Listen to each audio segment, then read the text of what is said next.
બનાસની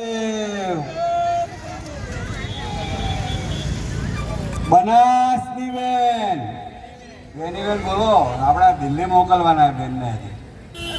આપણે નહીં બોલીએ તો બેન કઈ રીતે પહોંચશે? બનાસની બેન, બનાસની બેન. લોકશાહીના આ મહાપર્વમાં, લોકસભાની ચૂંટણીમાં આપણા લોકલાડીલા ઉમેદવાર બેનીબેન આપણા વચ્ચે ટૂંક સમયમાં પધારી રહ્યા છે. આજે આપણે રિજમેન્ટ વિસ્તારમાં આ લોકસભાની ચૂંટણીનું એક નુક્કડ મીટિંગ, જેમાં સર્વ સમાજો અહીંયા પધારી, તે સર્વ સમાજોનો આભાર. અહીંયા ડીસા નગરપાલિકાના પૂર્વ પ્રમુખ અને મારા ગુરુ એવા પ્રકાશભાઈ ભટિયા સાહેબ, એવા પૂર્વ પ્રમુખ ડીસા નગરપાલિકાના વિપુલભાઈ, એ પણ મારા ગુરુ છે. બીજા ડૉક્ટર રમેશભાઈ, જે આમ આદમી પાર્ટીના પ્રદેશના નેતા છે અને પરિવાર હોસ્પિટલના એ પોતે માલિક છે. ડીસા શહેર કોંગ્રેસના પ્રમુખ મુકેશભાઈ, યુથના પ્રમુખ દીપકભાઈ, મારા સાથી કાઉન્સિલર વિજયભાઈ દવે, અહીંયા પધારેલા બધા જ મહેમાનો, આજે તમને એક જ વાત કરવા આવ્યા છે કે આપણે લોકશાહીમાં દર 5 વર્ષે લોકસભાની ચૂંટણી આવે.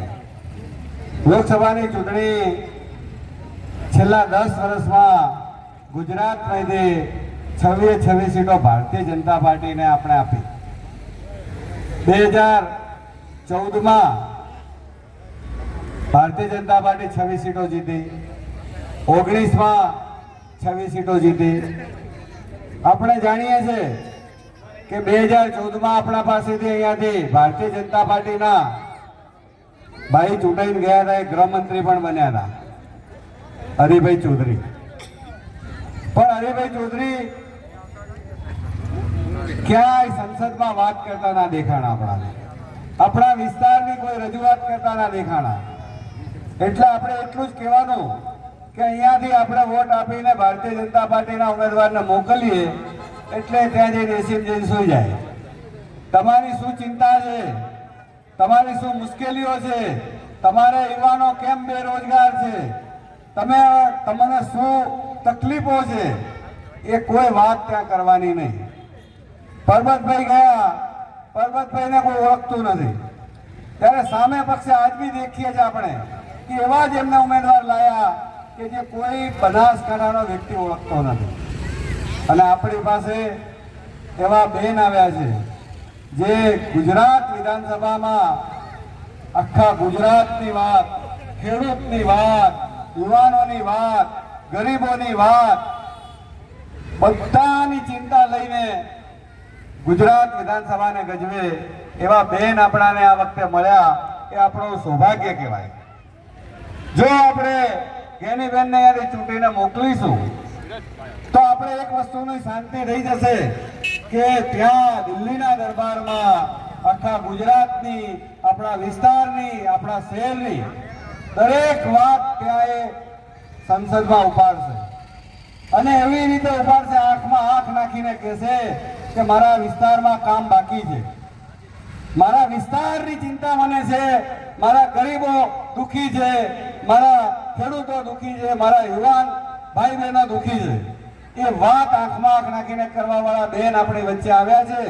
ત્યારે આપણે એક સૌની ફરજ છે કે આ વખતે આપણે બેનને જંગી બહુમતીથી જીતાડીને મોકલીએ અને એટલી બધી વિજયની પતાકા ફેલાઈએ કે જો અહીંયાથી આપણો એક પ્રતિનિધિ જાય તો લોકસભામાં એવું લાગવું જોઈએ કે બનાસકાંઠાની જે પ્રજા છે એમને એમનો પ્રતિનિધિ વાગણને મોકલી છે.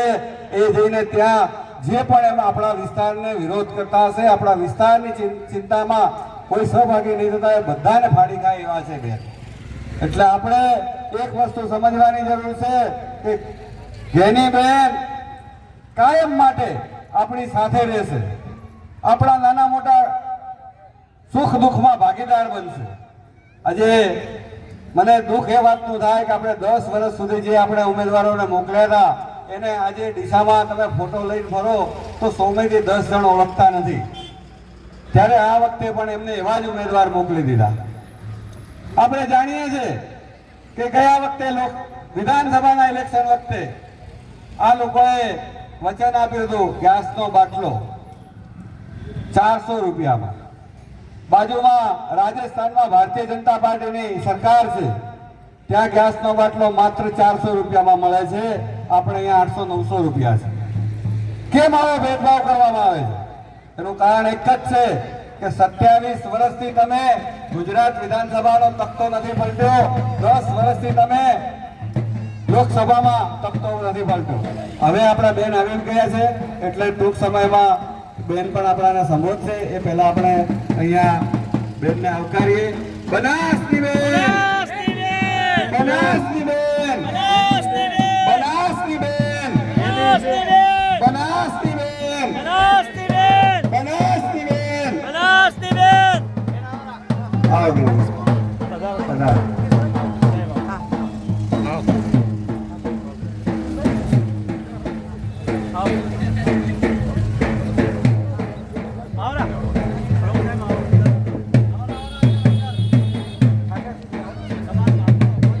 હવે જે ભાઈઓ ઉભા છે તેઓને મારી નમ્ર વિનંતી છે કે થોડા સમય માટે બધા જ ત્યાં આગળ પોતપોતાનું સ્થાન લઈ લેશે અને હવે